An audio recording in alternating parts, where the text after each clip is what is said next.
जय यीशु की क्रिस में प्यारे भाइयों और बहनों, आज के तीनों पाठों में से माता कलीसिया हमें खुशी मनाने का और आनंद से विभोर होकर गीत गाने का एक अवसर देती है। हमें क्यों आनंद के गीत गाना चाहिए? हमें क्यों प्रभु का जय जयकार करना चाहिए? हमें क्यों ईश्वर की स्तुतिगान करना चाहिए? वह सबसे पहले आज के पहले पाठ नबी यिर्मयाह के ग्रंथ अध्याय 31 पद संख्याएं 7, 8, 9 में देखने को मिलता है। क्योंकि नबी यिर्मयाह यह कहते हैं, जब प्रभु आएंगे इस दुनिया में सभी प्रकार की बीमार से पीड़ित सभी लोगों को भला चंगा करेंगे, उनके हित में काम करेंगे। जैसे मैं आप लोगों को पढ़ के सुनाता हूँ, उनमें जो अंधे हैं, लंगड़े हैं, गर्भवती और प्रसूता स्त्रियां हैं, वे सब बड़ी संख्या में अपने देश में लौट रहे हैं। रोते हुए चले थे, अभी सांत्वना पाकर खुशी के साथ लौट रहे हैं। इसलिए हमें खुशी और आनंद मनाना चाहिए। जिस प्रकार ये नबी भविष्यवाणी करते हैं, ठीक उसी प्रकार आज के सुसमाचार में हम देखते हैं प्रभु यीशु अपने शिष्यों के साथ यरीको नगर की ओर जा रहे हैं।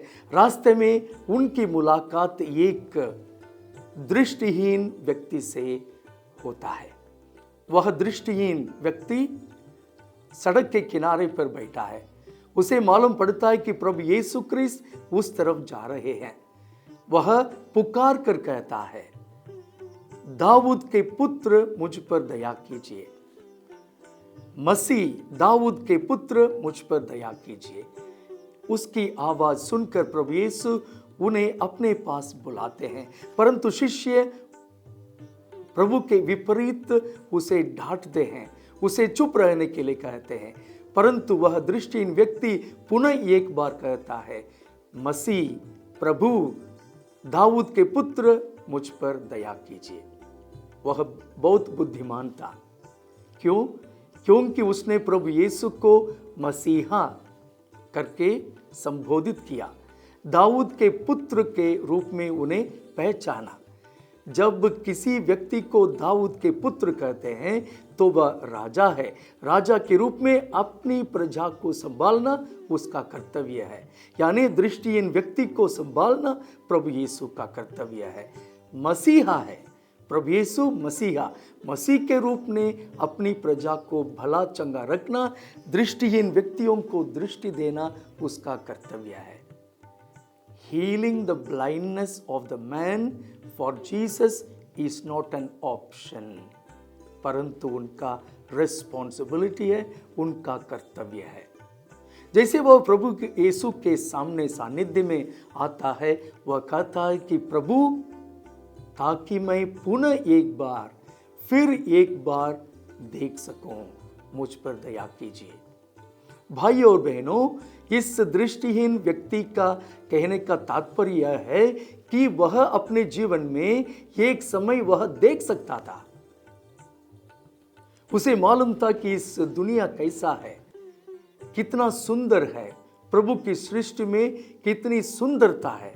जब उस सुंदरता को जब वह देख नहीं पाता है, उसका दर्द उसे मालूम है। इसलिए वह कहता कि फिर से मैं देख सकूं। अच्छा होने के बाद, अपनी दृष्टि पुनः वापस प्राप्त करने के बाद, वह व्यक्ति आलतू फालतू चीजों में नहीं रुकता, परंतु वह यीशु का अनुसरण करता है।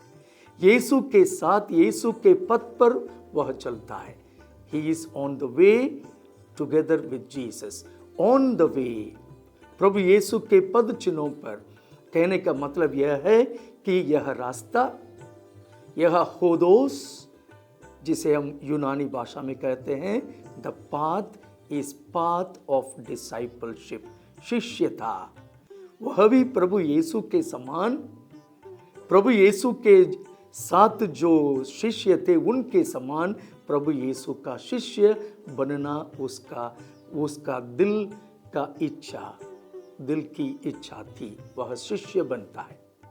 प्रभु यीशु के साथ बहुत सारे लोगों का एनकाउंटर हुआ, बहुत सारे लोग उनसे मिलने आए। जैसे हम जक्केयुस, प्रभु यीशु मिलते ही वह अपना पापमय जीवन छोड़कर अच्छा जीवन जीने लगा।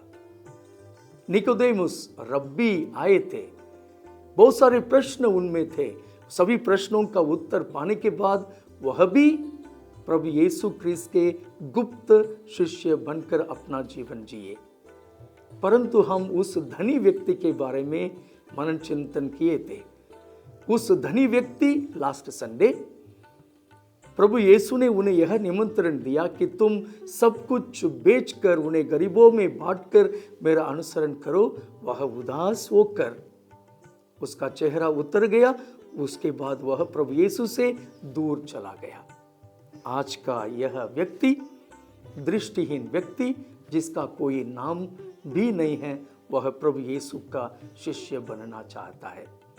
जो नाम आज के सुसमाचार में हम देखते हैं बारतिमेयुस, वह उसका नाम नहीं है।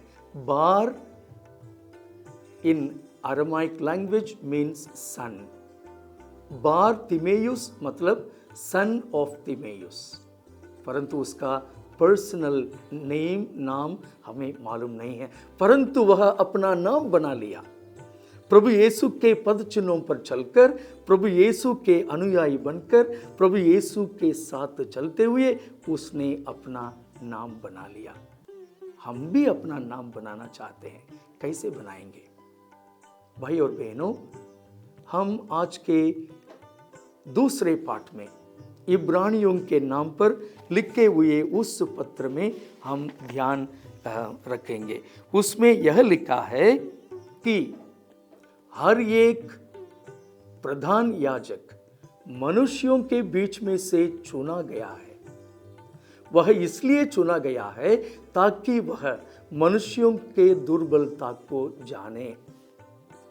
वह साल में एक बार ईश्वर के सानिध्य में in the sanctuary of God बलिदान चढ़ाएगा। सिर्फ एक बार। वह सभी जातियों के, सभी देशों के, इस्राएल जनताओं के पाप के प्रायश्चित का बलिदान है। वह बलिदान चढ़ाते हुए वह सबसे पहले अपने पापों की प्रायश्चित करता है और उसके बाद लोगों के पापों के लिए प्रभु से माफी मांगता है।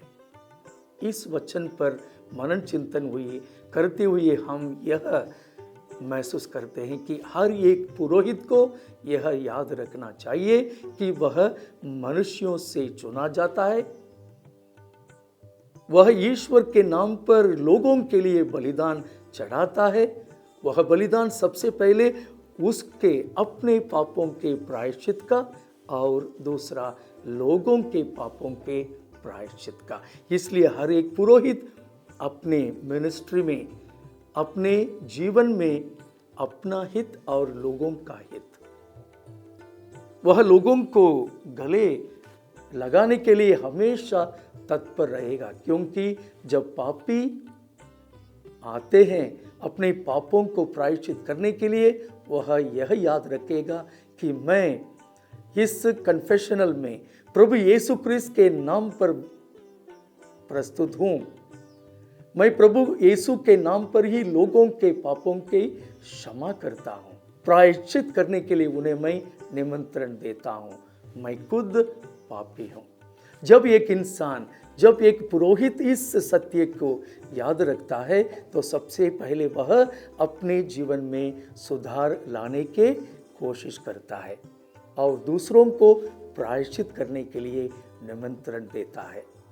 जिस प्रकार बारतिमेयुस प्रभु यीशु से वह चंगाई प्राप्त करने के बाद प्रभु यीशु क्रिस्त के साथ अपने पाथ ऑफ डिसाइपलशिप अपना शिष्यत्व को जीने के लिए कोशिश किया, ठीक उसी प्रकार हम सभी भाई बहन समर्पित जीवन जीने वाले हम सभी और सभी पुरोहित प्रभु यीशु क्रिस्त के साथ उनके रास्ते में, शिष्यत्व के रास्ते में हम प्रभु यीशु के अनुयायी बन जाए। पिता और पुत्र और पवित्र आत्मा के नाम पर आमेन।